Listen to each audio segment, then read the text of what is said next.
वाराणसी, उत्तर प्रदेश, उत्तराखंड देख रहे हैं आप। आपके साथ मैं हूं दिव्या तिवारी। खबरों की शुरुआत करेंगे बड़ी खबर के साथ, जो कि वाराणसी से इस वक्त सामने आ रही है। काशी धर्म परिषद की बैठक में पारित हुए हैं 16 प्रस्ताव। नुपुर शर्मा के बहाने देश में अराजकता फैलाने की कोशिश संत बालक दास की तरफ से कहा गया। नुपुर शर्मा को धमकी मिलने के मामले पर संत समाज ने नाराजगी जाहिर की है। नमाज के बाद उपद्रव करना इनके असली आचरण को दिखाता है। देश शरिया से नहीं चलेगा, संविधान से चलेगा। तो 16 प्रस्ताव पारित किए गए हैं। धर्म परिषद की बैठक में साधु संत नाराज नजर आ रहा है। नुपुर शर्मा के बहाने देश में अराजकता फैलाने की कोशिश की जा रही है।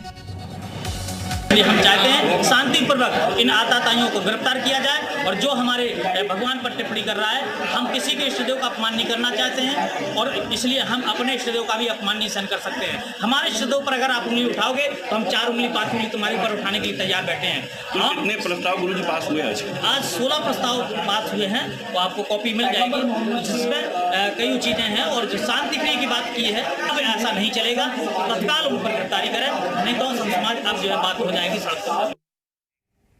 और इसी खबर पर और ज्यादा बातचीत के लिए सीधे रुख करेंगे अपने सहयोगी का। वाराणसी से इस वक्त जयपाल हमारे साथ जुड़ चुके हैं ज्यादा जानकारी के साथ। जयपाल, ये जो धर्म परिषद की बैठक हुई थी, इसमें 16 प्रस्ताव पारित किए गए हैं। कौन कौन से प्रस्ताव इसमें शामिल है? क्योंकि नुपुर शर्मा का जो मामला सुर्खी में बना हुआ है, इसको लेकर भी संत समाज ने नाराजगी जाहिर की है।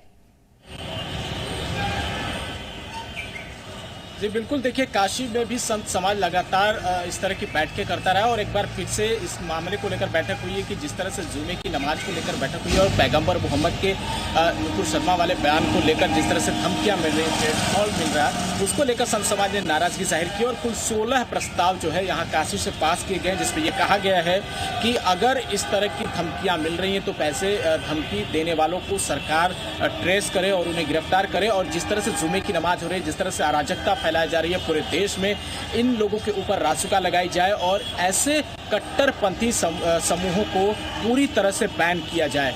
और जिस तरह से उन्होंने एक संत समाज ने जिस तरह से बैठक करके प्रस्ताव पास किया, उसमें यह भी कहा गया है कि शरिया से देश नहीं चलेगा, देश के संविधान से देश चलेगा। तो ऐसे में फिल्मों के जरिए हिंदू देवी देवताओं के मजाक उड़ाने वाले इन समूहों के ऊपर भी सरकार शिकंजा कसे और ऐसे लोगों को सख्त से सख्त सजा मिले, जिससे वो धार्मिक भावनाओं को आहत न करे। तो इसी पूरे मामले को लेकर जो है आज संत समाज की बैठक थी, जिसमें कई धर्माचार्य और कई मठों के पीठाधीश्वर भी यहाँ पर मौजूद थे और उन्होंने एक प्रस्ताव पास किया है, आपस में चर्चा की है और नुपुर शर्मा का एक तरह से उन्होंने समर्थन किया है और कहा है कि देश की बेटी है नुपुर शर्मा और उन्होंने कुछ गलत नहीं कहा। बिल्कुल, और ये भी साफ तौर पर कह दिया गया है कि जो लोग देश का माहौल बिगाड़ने की कोशिश कर रहे हैं, उन पर सख्त एक्शन होना बेहद जरूरी हो जाता है और समर्थन करते हुए एक तरीके से नजर आए हैं नुपुर शर्मा के लिए। बहुत बहुत शुक्रिया आपका हमारे से जुड़ने के लिए, जानकारी देने के लिए।